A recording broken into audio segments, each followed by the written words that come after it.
जय हिंद दोस्तों, आज हम पढ़ने वाले हैं आगे, जैसे हमने लास्ट क्लास में पढ़ा चेंज इन पीएसआर के अंदर कि क्या क्या बेसिक पॉइंट्स हमने पढ़े इंट्रोडक्शन के बारे में, और हमने पढ़ा था कि क्या हमें एडजस्टमेंट करने जब पार्टनर्स के बीच में रेशियो चेंज हो रही है। तो सबसे पहला जो हम पढ़ रहे थे वो था डिटर्मिनेशन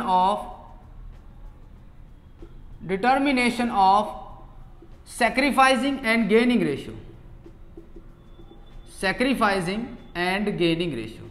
तो सर इस क्लास के अंदर हम पढ़ने वाले हैं कि कैसे हम सैक्रिफाइसिंग और गेनिंग रेशियो डिटरमाइन करने वाले हैं। ठीक है, तो सर बहुत ही सिंपल है, ये फर्स्ट स्टेप है आपका। फर्स्ट स्टेप जब आप चेंज इन पीएसआर के क्वेश्चंस कर रहे हैं तो सबसे पहले आपको गेनिंग और सैक्रिफाइसिंग रेशियो निकालनी है। सर क्योंकि पार्टनर्स हमारे चेंज नहीं हो रहे हैं, एग्जिस्टिंग पार्टनर्स, और उनके बीच में सिर्फ रेशियो चेंज हो रही है, तो कहीं ना कहीं हमने लास्ट क्लास में बताया कि कहीं ना कहीं कोई ना कोई पार्टनर या तो सेक्रीफाइस कर रहा होगा, यानी कि अपने शेयर को छोड़ रहा होगा, और कहीं ना कहीं एक पार्टनर उस शेयर को गेन कर रहा होगा। ठीक है, तो उसी रेशियो को हमें निकालना है कि कौन पार्टनर गेन कर रहा है और कौन पार्टनर सेक्रीफाइस कर रहा है, और कौन पार्टनर कितना सेक्रीफाइस कर रहा है और कौन कितना गेन कर रहा है। ठीक है, तो सेक्रीफाइसिंग रेशियो निकालने के जो सिंपल फॉर्मूला हम पढ़ने वाले हैं सर, तो वो सैक्रिफाइसिंग रेशियो में sacrificing ratio equals to old ratio minus new ratio. ये अगर आप कर लेंगे तो आपका आ जाएगा सैक्रिफाइसिंग रेशियो। ठीक है, अगर गेनिंग रेशियो निकालनी है तो सर बहुत इजी है सर, यहां पर रेशियो कैलकुलेशन करना।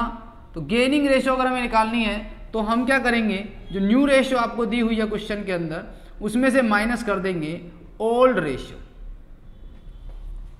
तो सर अगर आपको सैक्रिफाइसिंग रेशियो निकालनी है तो ओल्ड में से न्यू रेशियो माइनस कर दीजिए, और अगर आपको गेनिंग रेशियो निकालनी है तो सर आप न्यू रेशियो में से ओल्ड रेशियो माइनस कर दीजिए।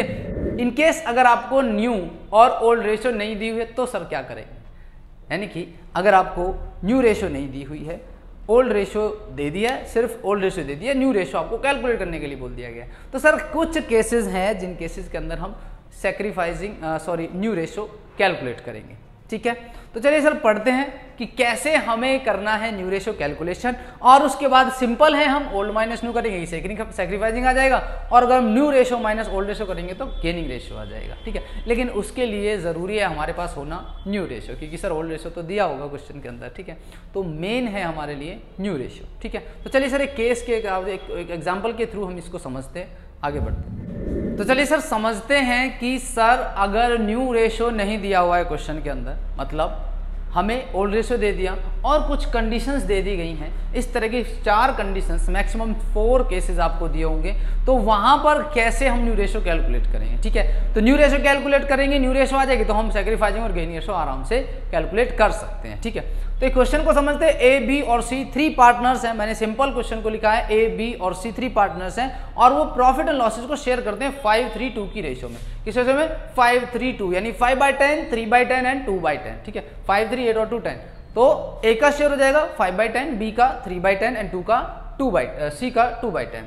अब यहां पर 4 केसेस आपको लेकर के चल रहे हैं हम। सी के ने क्या बोला है, सी एक्वायर, फर्स्ट केस में क्या बोला है, सी एक्वायर 1/5 शेयर फ्रॉम ए से लेगा 1/5 शेयर, किससे लेगा, सी लेगा 1/5 शेयर किससे, ए से। तो सर हमें क्या कैलकुलेशन करनी है, हमें यहां पर कैलकुलेशन, मान लो ए है तो ए का शेयर कितना है सर 5/10, तो सी क्या कर रहा है, ए से 1/5 शेयर ले रहा है, -1/5 हमें करना है।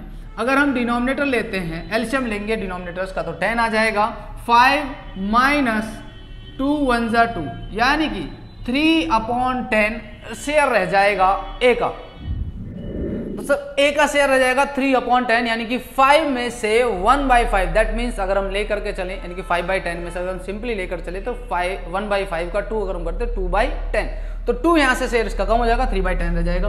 बी के शेयर में सर कोई चेंज नहीं है, उसने बी के लिए कुछ भी नहीं बोला है, बट जो सी का शेयर है दैट इज 2/10।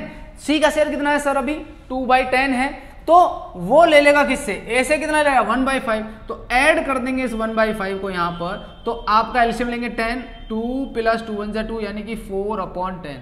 तो ए, बी और सी की जो न्यू रेशियो होगी वो क्या हो जाएगी, 3:3:4। बात समझ में आती है सर? इतना इजी है यहाँ पर न्यू रेशियो कैलकुलेट करना कि आप 4 लाइन के अंदर इस क्वेश्चन को सॉल्व कर सकते हैं। ठीक है, केस वाइज हम लेकर के चलेंगे। 4 लाइन भी नहीं है, बेसिकली 3 ही लाइन है इसमें तो, ठीक है, 1 लाइन मैंने ज़्यादा बोल दी है। तो सर केस 1 के अकॉर्डिंगली अगर हम बात करें तो सी क्या कर रहा है, ए से 1/5 शेयर एक्वायर कर रहा है। सिंपल इतना बोला है तो सर सिंपल ए के शेयर से 1/5 आपको क्या कर देना है, माइनस कर देना है। ठीक है जी, बात समझ में आती है। तो चलिए सर अब बढ़ते हैं केस नंबर 2 की तरफ, सेकंड केस की तरफ। तो सेकंड केस में क्या बोला गया है, ध्यान से देखेंगे। सेकंड केस में बोला है कि जो सी है वो एक्वायर कर रहा है 1/5 share equally from A and B. 1/5 को यानी कि 1/5 जो शेयर है वो ए और बी से हाफ ले रहा है, इक्वल ले रहा है। दैट मीन्स 1/5 का हाफ कितना होता है भाई, हाफ 2 पार्टनर, अगर ये 3 पार्टनर होता 1/3 पार्ट लेता, लेकिन बच्चे वो 2 पार्टनर ए और बी से ले रहा है तो 2 हिस्सों में लेगा 1/5 को। तो 1/5 का अगर हम 2 हिस्से करें यानी कि हाफ करें तो 1/5 का 1/10, 1/5 मल्टीप्लाई 1/2 यानी 1/10 आ जाएगा हाफ। तो 1/5 का हाफ कितना होगा सर, 1/10। तो 1/10 लेगा वो ए से और 1/10 लेगा बी से। क्या आपको मेरी बात समझ में आई? ध्यान से देखेंगे, ए का रेशियो है, ए का शेयर है 1/10 माइनस 1/5 का 1/2, यानी कि जो सी 1/5 शेयर एक्वायर कर रहा है वो आधा तो ले रहा है ए से और सर आधा लेगा वो बी से, यानी बी का शेयर कितना है 3/10 minus 1/5 multiply 1/2, that means 5/10 minus 1/10। इसी तरीके से यहाँ पर जाएगा 3/10 माइनस 1/10। तो इसका शेयर रह जाता है 4/10, इसका शेयर रह जाता है 2/10। तो सर सी के पास कितना जाएगा, सी का जो शेयर था सी का जो शेयर है वो है 2/10, सी का शेयर है 2/10 और उसके पास आ जाए 1/5। सी का शेयर कितना है 2/10 ऑलरेडी जो शेयर है, और उस ले कितना रहा, वो एक्वायर कितना करना है 1/5 एक्वायर कर रहा है। तो हम इसका एलसीएम लेकर के निकालेंगे, इतना जगह 10, 2 + 2 दैट मीन्स 4/10। तो सर ए बी और सी की जो न्यू रेशो है वो हो जाती है 4, 2 and 4। अगर मैं इसको 2 से डिवाइड कर देता हूं तो ये हो जाएगी 2:1:2। बात समझ में आती है? बहुत ही, मैंने बोला ना बहुत ही न्यू रेशो कैलकुलेशन करना कोई ज़्यादा बड़ी बात नहीं है, बट सर करना तो हमें है, ठीक है, करना तो हमें पड़ेगा सर। तो जैसा क्वेश्चन में बोला गया उसी तरीके से आप चलते चलिए, ठीक है, कोई बड़ी बात नहीं है, बहुत ही इजी टॉपिक है। इससे इजी अकाउंटिंग के अंदर कुछ है ही नहीं रेशियो कैलकुलेशन के अलावा, इस सबसे इजी है रेशियो कैलकुलेशन। तो ये हमने पढ़ा सर सेकंड केस। अब हम चलते हैं थर्ड केस की तरफ। थर्ड केस में क्या बोला गया है कि थर्ड केस में बोला A B C decided to share the future profit equally. इसमें तो आपको कुछ करने की जरूरत ही नहीं है, उसने बोला कि ए बी और सी तीनों पार्टनर्स हैं, वो फ्यूचर प्रॉफिट्स को इक्वली डिस्ट्रीब्यूट करेंगे। दैट मीन्स उनका रेशियो हो जाएगा 1:1:1। इसमें तो आपको कोई कैलकुलेशन करने की जरूरत है ही नहीं, सिंपली 1:1:1 दैट मीन्स 1/3 उनकी न्यू रेशियो हो जाएगी, ठीक है। रही बात गेनिंग और सैक्रिफाइसिंग रेशियो कैलकुलेट करने की, तो वो आप कर देंगे न्यू माइनस ओल्ड करके, ओल्ड माइनस न्यू करके, जिस तरीके से आपको कैलकुलेट करना है, ठीक है। अब नाउ केस 4 में क्या बोला है कि सी जो है एक्वायर कर रहा है 1/5 शेयर ऑफ ए।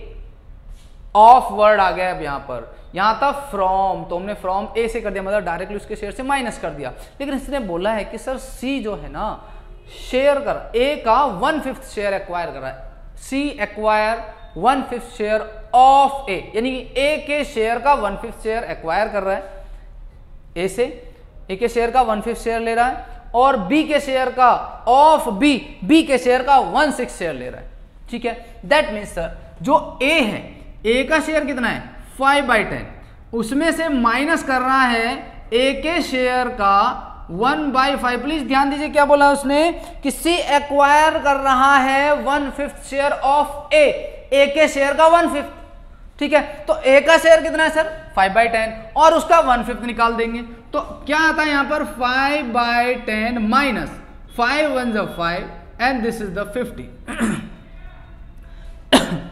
50 हो जाएगा, एलसीएम लेंगे तो हमारा नीचे आ जाएगा 50, और 50 को कैसे कैलकुलेट करेंगे हम, 5 5 25 माइनस 5 इक्वल्स टू 20/50।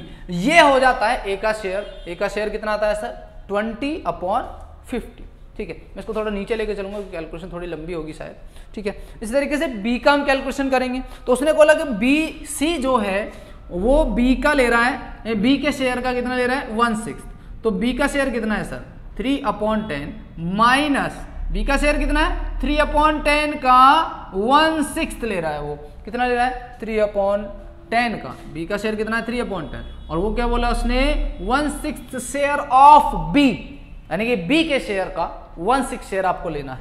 तो बी का शेयर है सर 3/10, उसका 1/6 कर लेंगे तो आपका आ जाता है 3/10 माइनस सॉल्व करेंगे तो 3/60, एलसीएम लेंगे 60 आ जाएगा, 6 3 जा 18, 18 माइनस 3, 18 माइनस 3 इक्वल्स टू 15/60, तो बी का शेयर आ जाएगा 15/60। अब कैलकुलेशन करते हैं सी के शेयर की, क्या करेंगे सर हम सी के शेयर की कैलकुलेशन करेंगे, प्लीज ध्यान से देखना है इसका शेयर आपको, वो इजी था, ये थोड़ा सा है कि सी का शेयर कितना है सर, पहले जो ऑलरेडी शेयर है वो है 2/10, उसमें हम प्लस कर देंगे, क्या लिया उसने ए के शेयर का 1/5 लिया, तो ए के शेयर का 1/5 कितना था सर 5/50 प्लस 5/50 प्लस बी के शेयर का कितना लिया उसने, बी के शेयर का 1/6 लिया, यानी कि 3/60। अगर हम 10, 50 और 60 का अगर हम एलसीएम लेकर के चलते हैं तो ये होता है सर 300, एलसीएम क्या आएगा यहाँ पर हमारा 300। अब 300 को 10 से डिवाइड करें 30, 32 जा 60, 60 प्लस 50 से डिवाइड करो कितना आएगा 6, 6 5 जा 30 प्लस अगर इसको इससे डिवाइड करें 60 से 5 आएगा 5 3 जा 15, तो इन सबको अगर मैं ऐड कर दूं तो ये हो जाता है आपका 6 और 3 90, यानी कि 105/300, ठीक है। अब 105/300, ए का शेयर जो आ रहा है सर वो आ रहा है 20/50, बी का आ रहा है 15/60 और सी का आ रहा है 105/300। क्या हम इन सभी का डिनोमिनेटर सेम कर दें, यानी कि टोटल पार्ट्स तो हमारे बराबर होने चाहिए ना, तो क्या करना है आपको, इसमें मल्टीप्लाई करना है 6 से, इससे मल्टीप्लाई करना 5 से और ये एज इट इज रहने देना है। बाकी जो सॉल्यूशन होता है स्टैंडर्ड फॉर्म वो बाद में देखेंगे अगर होती है तो सर इसे अगर हम 6 से डिवाइड कर दें तो ये हो जाएगा आपका 120, ऊपर मुझे ऊपर वाला कंसीडर करना है सर, नीचे अगर मल्टीप्लाई कर दें 6 से 300 हो जाएगा, ऊपर करेंगे 6 से तो 120 हो जाएगा। रेशियो यहां पर कितने का मल्टीप्लाई करेंगे सर, यहां पर हम मल्टीप्लाई करेंगे 5 से, जब हम 60 को 5 से मल्टीप्लाई करें 300 आना है तो 5 × 15 करेंगे तो 75 आ जाएगा और ये आपका 105। अगर मैं इन सबको 5 से डिवाइड कर दूं, कर सकते हैं सर, अगर मैं इन सबको 5 से या 5 से ना करके मैं इसको डायरेक्टली 15 से, क्योंकि ये सभी 15 के टेबल में आ रहे हैं, ठीक है, तो 15 के टेबल में आ रहे हैं तो 6 टाइम्स 5 टाइम्स नहीं, ये 8 टाइम्स होगा, sorry 8 times 5 times and 7 times, तो ये आपकी न्यू रेशो हो जाएगी, ए बी सी की न्यू रेशो क्या हो जाएगी 8, 5 एंड 7। तो ये 4 केसेस यहां पर आपको पढ़ने हैं, इनसे अलग न्यू रेशो कैलकुलेट करने के लिए कोई केस वैसे नहीं आने वाला है। वैसे तो मैंने बोला कि 90% आपको न्यू रेशो दी होती है, आपको सिंपली करना क्या है old minus new and new minus old ratio करके आपको रेशियो की कैलकुलेशन करनी है साहब, ठीक है। तो सर ये हो गया हमारा रेशियो कैलकुलेशन। सर ये था हमारा रेशियो कैलकुलेशन इस चैप्टर के अंदर, चेंज इन पीएसआर के अंदर। इससे ज़्यादा रेशियो कैलकुलेशन के लिए आपको कुछ दिया नहीं होगा, आपको सिंपली वैसे तो सैक्रिफाइस गेनिंग रेशियो कैलकुलेट करना है, जो बेसिकली आपको क्वेश्चन के अंदर दिया होता है न्यू रेशियो और ओल्ड रेशियो, आप प्लस माइनस करके न्यू रेशियो और सॉरी सैक्रिफाइसिंग और गेनिंग रेशियो कैलकुलेट कर सकते हैं, ठीक है जी। तो सर नेक्स्ट क्लास में नेक्स्ट वीडियो में पढ़ने वाले हैं हम accounting treatment of goodwill. Video अच्छी लगी लाइक कर दीजिए, चैनल को सब्सक्राइब कर दीजिए, शेयर कर दीजिए आगे। Thank you so much.